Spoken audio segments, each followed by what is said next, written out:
Storks finally answers the question, where do babies come from? Which, of course, we all know is from a giant machine with conveyor belts on it on Stork Mountain. Junior likes to say always deliver a lot. He's a very overachieving stork on Stork Mountain. He's got his eyes on the prize. He wants to sort of move up the chain of command. At the beginning of the movie, Junior is primed for a big promotion, and basically the only thing he has to do sort of to secure it is to get rid of Orphan Tulip, who's been sort of wreaking havoc. She's a bit of a klutz, doesn't really fit in on Stork Mountain. And when he goes to do that, by a pretty zany sequence of events, they end up accidentally turning on the baby making machine and making a baby.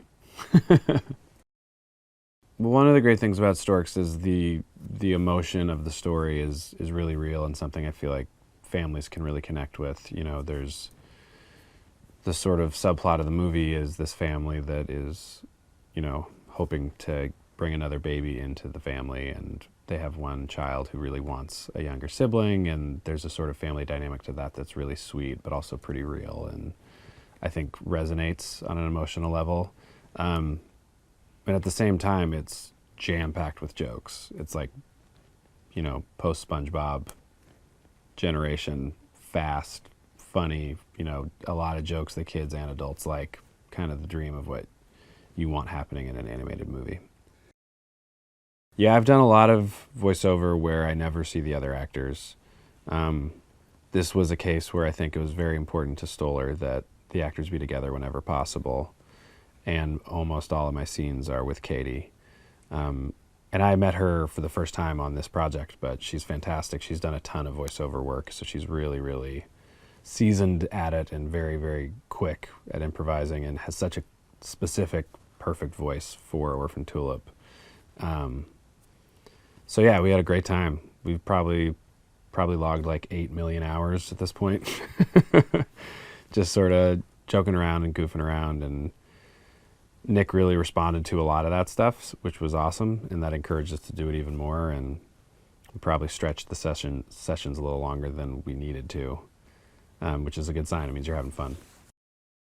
Jordan and Keegan are arguably two of the most brilliant comics out there, and at improv especially, and especially with each other, they just ping pong off each other so fast and so well. It was fun to just sort of like drop into the tube with them and be like, whoa, this is what it feels like to be inside of a Key and Peele sketch, and it moves fast. The Wolfpack is almost like an ant farm, like they're almost an ant colony, how much they work together and in unison, and the visual gags of that are really, really funny. But then at the head of that, you have Key and Peele, who are funny in their own way, and, you know, part of the joke is how scary wolves should be, but then they're so enamored of the baby that they get kind of swept up in it too. There's a lot of like overt love for babies in this movie, and how adorable babies are and how disarming they are, and I think, you know, obviously most people relate to that. We had a session or two with Kelsey as well, which was thrilling. In fact, there were a few moments when he does sort of his vocal warm-ups and stuff where he would sort of casually drop into Sideshow Bob, and you see everyone in the room's ears just be like, Sideshow Bob. Like, it's like, you know, suddenly you're in the room with one of your favorite characters from growing up and that kind of stuff. So he is obviously hugely talented and has been doing it a long time. So it was cool to watch him work and get to be anywhere near it.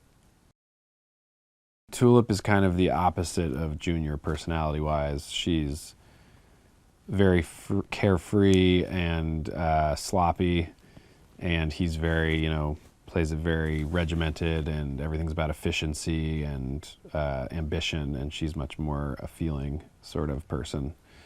And when they collide, it definitely is a bit of an odd couple, and that sort of spins him out, and obviously over the course of spending time together, they sort of rub off on one another a little bit. Yeah, Pigeon Toadie's just like kind of a little jerk. He's very conniving, He's not like quite a villain because he's still part of the stork community, even though he's a pigeon. But you know, he's definitely a little slippery. He's got almost like a Gollum kind of a vibe. He keeps showing up. He's relentless, but he also has just a weird voice that's fun to listen to. Hello, it's Valerie here. For all you Harry Potter fans, did you know that Daniel Radcliffe went through 160 pairs of prop glasses filming the series? Yeah, I swear. For this and more movie facts, click on more videos.